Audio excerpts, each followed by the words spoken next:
Just in the last 3 days alone, there have been 140 units for sale across the GTA condo market that have slashed their price. In today's market, especially for condo properties that are more in a buyer-friendly demographic as opposed to a seller-friendly position in the market, price changes are happening all the time. So I thought, why not do another video where I cover some units that have slashed their price, cut their price down in terms of price reductions. And of course, it's not just about these particular listings, but it's also an excuse for me to have an opportunity to talk about the buildings, different areas, different unit types, what I'm looking out for buyers in today's market, what I'm looking out for sellers in today's market, and just general information with regards to the market. So let's not waste any more time. Let's cover some of the Toronto condo listings, some of the GTA condo listings that have dropped their prices in the last couple of days. All right, so we have the system open in front of us right now. And we see, once again, as I mentioned off top, in the last 3 days alone, there has been about 139 price changes. Of course, if we expand this to the last 14 days, and keep in mind this is condos GTA wide, that number comes to 900 units that have dropped their price. But of course, we can't go through 900 listings. We can't even really go through 451 listings. So, for the sake of time, let's just keep it to the last 3 days and take a look at these now 140. Wow, a live update of this, 140 listings that have dropped their prices. So we have all 140 here in front of us in list format.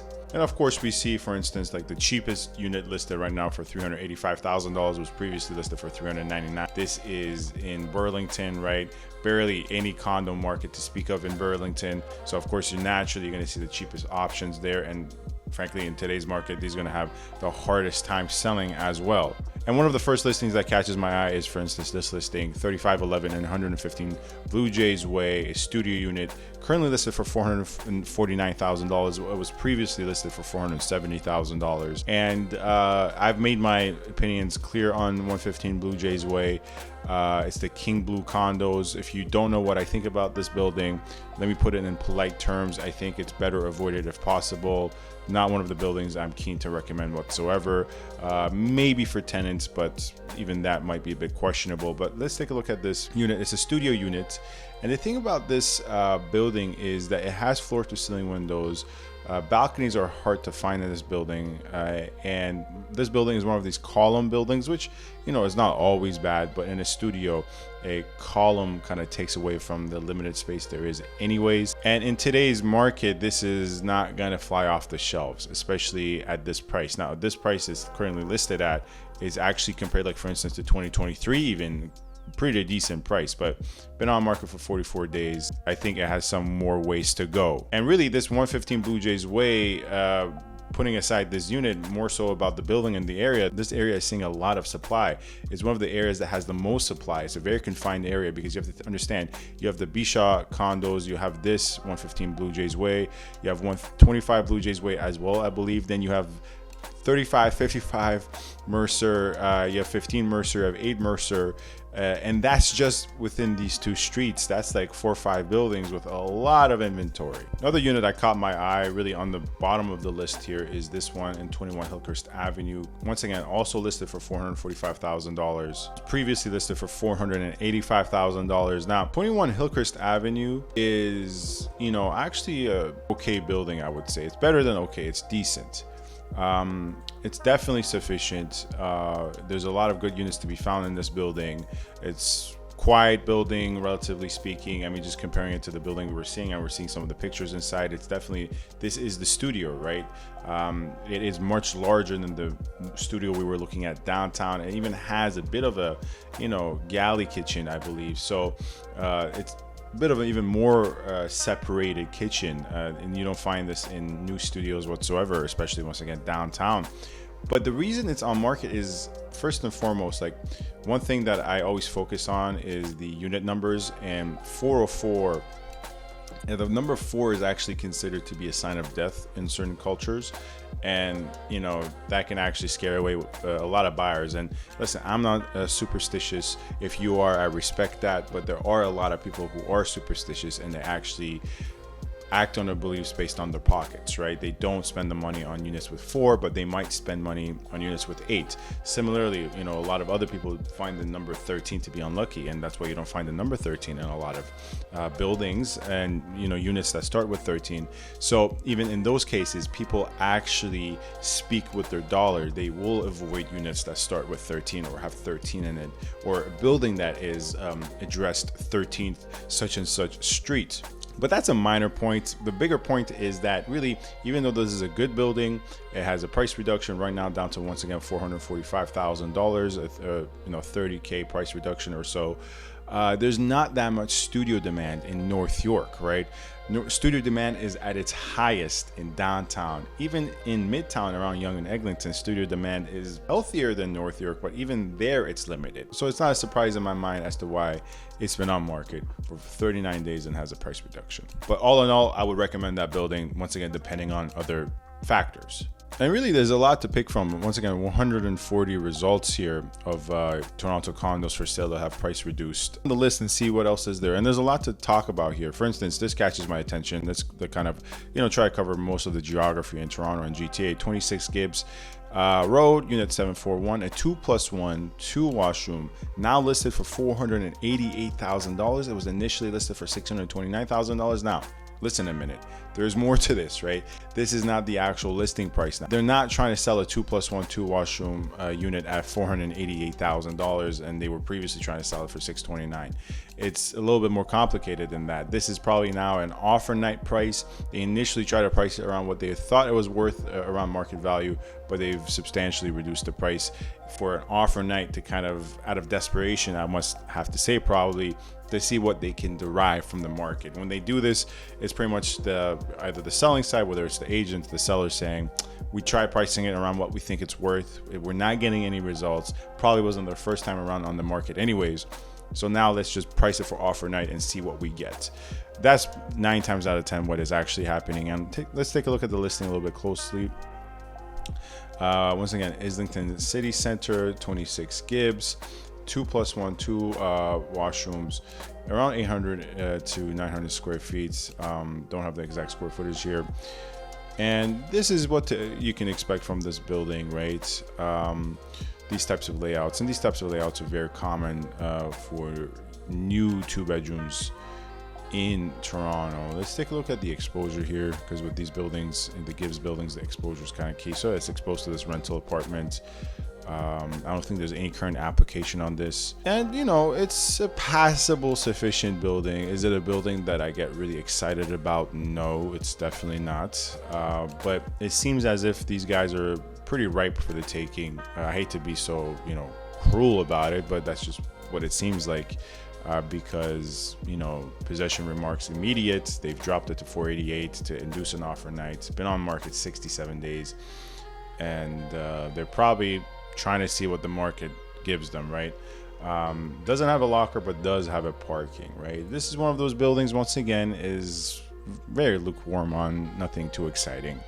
The area I'm not too keen on, but that's just my personal preferences. A lot of people love that area, and I've worked with a lot of buyers who are exclusively looking in that area. It's a really good area for convenience, there's no question about that, but in my areas, for my own personal taste, I like a little bit more walkability, and this area is a little bit low on walkability in terms of Islington City Center, West Toronto.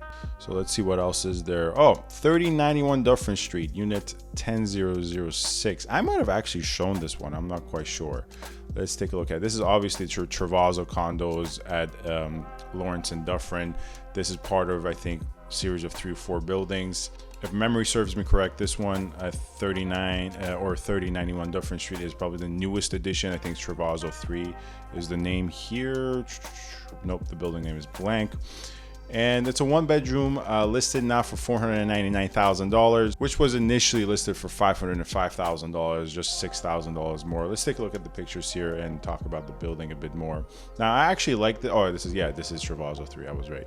I actually like these treviso buildings for a certain demographic. I had a buyer recently who I worked with. We looked at a couple of units in these buildings, And it wasn't the right fit for my specific buyer in that case, because there's a little bit of a hustle and bustle happening. Not that it's bad, but for that specific buyer, we were looking for something a bit quieter and a little bit less busy.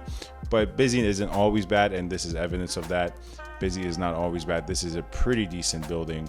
Treviso 3, I actually like the first Treviso the best, because actually the concierges across all the Treviso buildings are pretty good, but there's one in specific, which once again, I forget which exactly, because there's like 4 or 5 addresses there, but one specific building where the concierge service is probably up there with the best concierge service I've ever dealt with. But this unit is, once again, pretty cookie cutter. Lower ceilings, but floor to ceiling windows. The view is okay. I mean, it's viewing the outdoor amenities in terms of the pool you see here and the barbecue area and places for people to lounge. The gym is pretty moderate in size. And the Lawrence and Dufferin area is seeing a lot of development to come. But one thing about these Treviso buildings is I feel like for the proper units, you should probably be looking at prices a bit higher than 500. What's offered at 500 or below in these buildings leave a little bit to be desired in terms of space. They're actually quite small. This is sub 500 square feet. The pictures don't do a good job of conveying that because they're not supposed to, unfortunately, but in person it's going to show much smaller than it showed in the images. Let's venture out a little bit more geographically. I mean, let's take a look at 5 Rowntree. 5 Rowntree is actually one of the most underrated buildings. The area around Rowntree, so we have 5 Rowntree, 3 Rowntree, I think there's one more as well. These are 3 buildings that are actually in a gated community. They're actually really good buildings. They have in hot markets appreciation upside. Unfortunately, the wider area is still a little bit suspect. I mean, it's still Toronto. I find it to be very safe. I'm not personally too concerned about even the worst areas in Toronto. I'm not too concerned about it, but that's my disposition. I'm quite relaxed in that way. A lot of buyers aren't. 5 Rowntree, unit 314, for example, was listed for $659. Now it's listed for $624. 2-bed, 2-wash, really decent building, like actually family friendly. They have a tennis court, they have a pool. Let's take a look at this picture, or this listing rather, and you kind of see an aerial view of what I'm talking about. You have, I believe this is 3 Rowntree, this might be 5, and this might be the 1 Rowntree, and it is a gated community with direct access to walking areas and ravines here. Very good. I liked it a lot. I purchased in 3 Rowntree, so this is where my experience comes from. Often on this channel, we're not going purely based on what we're seeing. I've worked and purchased in a lot of these buildings, or viewed a lot of these buildings. Nonetheless, let's take a look at this listing in specific in 5 Rowntree, and you can see the lobby area is a bit outdated. Not that it's bad, but it's a bit older school type of lobby design. You don't see often. The amenities are not that sexy, but they're definitely full size amenities. You have a mini squash court here. Let's get to the images, and there seems to be no images of the inside. Is that what I'm taking from this? Because that's not a good sign. If there are no images of the interior, that is definitely not a good sign. Yes, 39 photos, and seems as if there's no images of the interior. Well, that's not a good sign in terms of what the interior looks like. Venture to say this is probably tenanted. Been on market 48 days, now listed for $624. Probably is not their first time around. And usually when there aren't any images of a unit from the inside, not a good sign. But I know what this unit will probably look like, because once again, a unit I purchased in this building, not this building, but the sister building, 3 Rowntree, is 2+1 with 2 washrooms, and ours is around 1280 square feet, so 1280 square feet. This is around 1240 square feet, so I kind of have an image of what it looks like, and it's quite spacious and really functionally laid out. It's a shame that the interior is probably not in great condition, hence why they're not posting images of it online. Let's go down the list a bit more and maybe into the higher price points. For instance, here, what's this? 5001 Finch Avenue, unit 1612. Just dropped this price from $728,000 to $638,000. It's a 3-bedroom, 2-wash. I don't recognize this building off of the address, I must say. I don't think this is probably one of the buildings I maybe haven't shown before, but it's looks like a pretty large unit. I mean, it's probably very old, right? It's 3-bed. If it's 3-bed, asking for this low of a price point around the 630s, It's probably a pretty old building, but I don't know why they decided to go with these vertical photos, but it seems like a large and well-staged unit. I'm surprised. Price per square foot is ridiculous. It's minimum 1,200 square feet, listed for $638,000, 61 days on market, parking, locker. It's Finch and McCowan.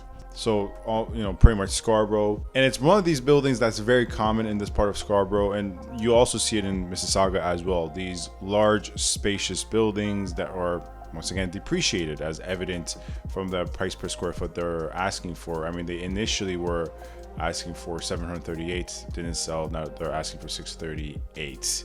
Now this is an interesting one. 7 Mabelle Avenue, unit 1404, listed initially for $714,000, now listed for $659,000. That's, if my math is right, almost a $54,000 price point drop.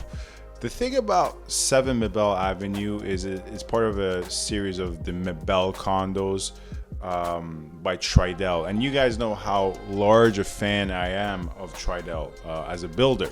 Huge fan of Tridel. Some of my favorite buildings in Toronto overall are Tridel buildings, but I'm very fair.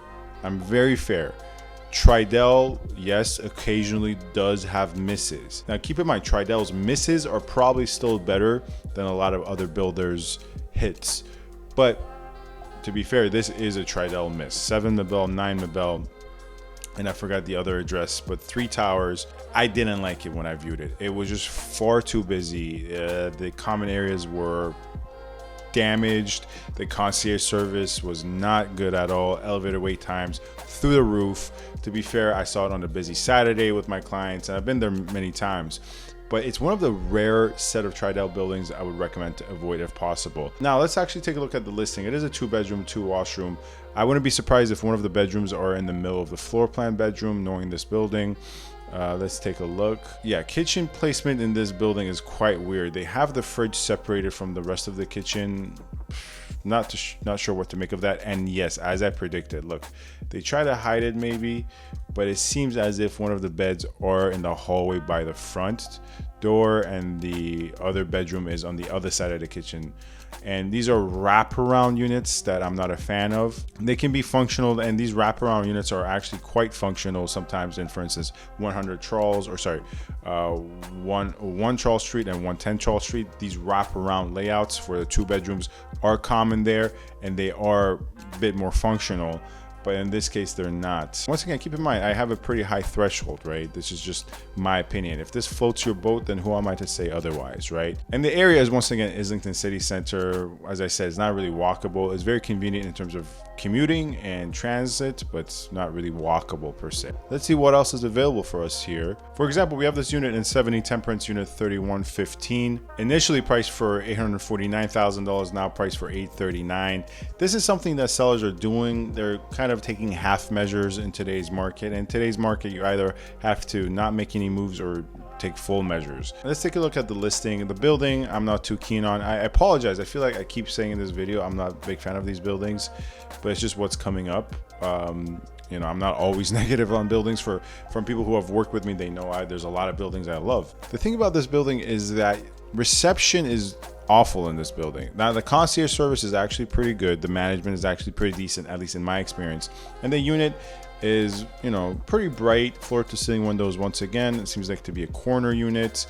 You know, nice. This is actually the exception, not the case, but a lot of units in this building are very dark. This is like the gem in this building, because a lot of units in 70 Temperance are really dark, and it's no surprise because it's the 31st floor. And reception, once again, it seems like a minor issue, but like trying to make a phone call from the hallway in this building, you might as well be, you know, in a coal mine. Like, it's just impossible to make a call from the hallways in this building. The INDX, the index condos, I believe they're called. Yeah, and the location is really prime. The location is really prime. There's no question about that. Pricing wise, at $839, this is probably one of the more overrated ones we've seen on this. I'm just probably the most overrated, overpriced listing we've seen on this list. There's no way this should even be above 800 in terms of asking price. I mean, I don't have the comps always in the back of my head, but just knowing what I know, just no, there's no way they should be, especially without parking. Absolutely not. And let's go further down the list. This video has been long, guys. I appreciate your patience. And then, it seems like we have 8, the Esplanade, but I always cover this building, and I've done a full-length review of this building, so I'm going to talk about it because I talk about this building too much on my channel. Let's talk about 29 Queens Quay. Now, I actually have a personal experience with this unit for sale. It's listed for $1.85, $1,850,000. It was originally listed actually for $1.95, $1,950,000. The reason I have a personal experience with this building is actually one of my coworkers. They know my expertise are in the condo market, and they asked me my opinion on the valuation of this building. And I gave them a quick evaluation. I didn't really do a thorough, in-depth look. But let's actually take a look at the unit first. At 1.85, it's a really nice 2-bedroom. You guys can see here, proper hardwood columns, but obviously it's a large unit. The columns are not going to get in the way. I think this is 1,500 square feet plus. And this is the floor plan, of course, right? You have the entry door here. You have a proper layout. You have proper separation for the bedrooms. You have 2 to 3 balconies. And the exact square footage is here, 1,722 square feet.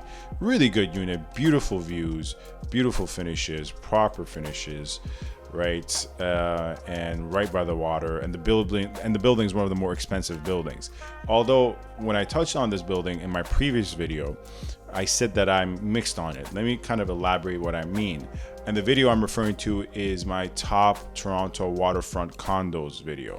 And the reason I'm lukewarm on this building is having to do with the fact that, not quality-wise, quality is definitely great. It's definitely a level building. I really like the quality, but the price per square foot in this building is so high, you would assume you're buying into an A++ building. And although a lot of people consider this building, 29 Queens Quay, A++ building, I personally don't. I think it's just a tier below that. I think it's really good, a level building, but it's not there yet for me. It's not in the upper highest of the highest echelon buildings. So that's the only complaint I had, is that the price per square foot is just a little too high. To touch on this listing a bit more, now listed at $1,850,000, initially listed at 1.95. You know, these higher end units are staying on market a long time in today's market, because in today's market there aren't a lot of buyers looking for 1.5 plus units, right? Those buyers are a little bit far and few between in today's market, where buyers generally for condos are far and few between anyways. All right, guys, that is it for another edition of us covering Toronto condo listings for sale that have slashed their price. Feel free to check out previous editions of this series. And we're going to do a lot more interesting content, live streams, a lot more stuff on this channel, condo reviews, as always. Thank you very much for watching. Stay safe and stay tuned. Thank you.